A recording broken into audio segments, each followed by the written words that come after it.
José, aquele que vive sonhando.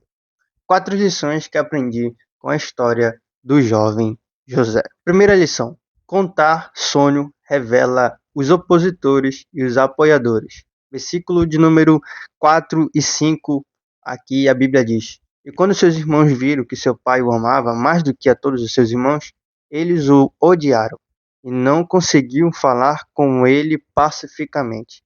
E José sonhou um sonho e contou a seus irmãos, e eles o odiaram ainda mais. Perceba, o pai ama José, né, mais do que os seus irmãos.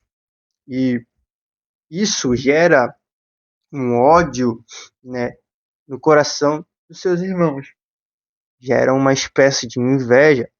E a inveja aumenta mais quando José conta aos seus irmãos um sonho. Isso.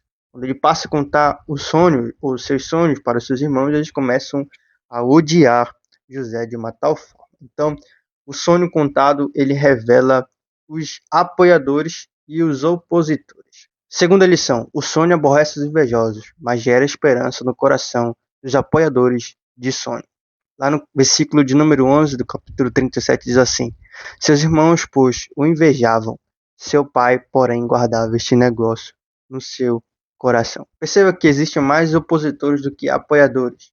Está aqui, né, estampado em nossa frente que os seus irmãos o invejavam, mas o seu pai guardava esse negócio no seu coração.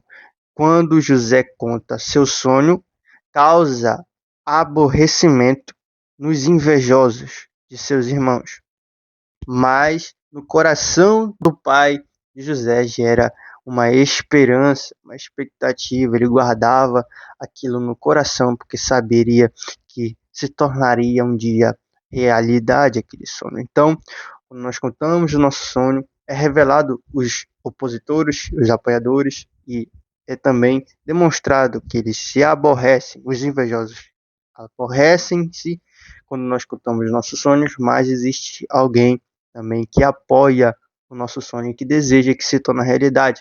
Porém, são poucos aqueles que desejam ver os nossos sonhos se tornarem realidade, né? Ver nós prosperar, progredir e vivermos o propósito de Deus. São poucos. A maioria é opositores. Tanto que a Bíblia diz: e seus irmãos invejáveis, e o seu pai, singular, né? Não é seus pais, mas seu pai, né? Que era ali Jacó, guardava aquilo no coração. Então a gente percebe que existem mais pessoas para nos impedir de alcançar os sonhos de Deus do que pessoas para nos ajudar a alcançar os sonhos de Deus para as nossas vidas. Terceira lição eu vou ler, que é bem extensa, bem grande, olha só. Quando o sonho não pertence apenas ao sonhador morto, mas também àquele que lhe deu o sonho, não há nada e ninguém para impedir o sonho ser real. Gênesis 37, versículo 18, versículo de número 20. Olha só. E viram-no de longe, e antes que chegasse a eles, conspiraram contra ele para o matar. E disseram um ao outro: Eis, lá vem o sonhador morto. Vindo, pois, agora, matemo-lo e lancemo-lo numa cova e diremos: Uma fera o comeu, e veremos o que será dos seus sonhos. E veremos o que será dos seus sonhos. Perceba que quando eles veem José se aproximando, eles usam a expressão: Eis, lá vem o sonhador morto. Essa expressão sonhador morto significa aquele que vive sonhando. Aquele que vive sonhando. Transmite essa expressão com aspecto de ironia. Eles estão ali zombando de José antes de José se aproximar. E eles planejam em sua mente: vamos matá-lo, e nós veremos o que será desses seus sonhos. E aqui eu desenvolvo algo dizendo: a inveja era tão grande que, para matar os sonhos de José, eles planejaram matar o próprio José. Perceba que, não se contentando e não tendo ali um meio de impedir o sonho de José se tornar realidade, eles planejaram matar José, porque matando José, mata os sonhos de José. Tanto que eles dizem: o que será agora dos seus sonhos?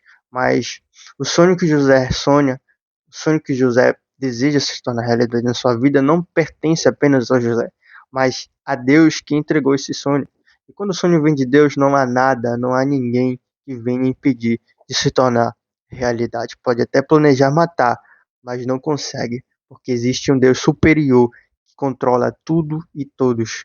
Deus não irá permitir que venham ferir você para impedir os seus sonhos se tornar realidade, mas ele permite as dificuldades com o propósito dos sonhos se tornar realidade. Realmente é isso que acontece com a vida, com a história de José. Apesar de ele estar passando por isso, isso faz parte do plano de Deus para realizar os seus sonhos na vida de José. Isso, as dificuldades, e essa é a quinta lição, as dificuldades, eu escrevo aqui, ó, fazem parte da realização dos sonhos de Deus em nossas vidas. Realmente, as dificuldades que José passou colaborou para que os sonhos de Deus se tornassem realidade.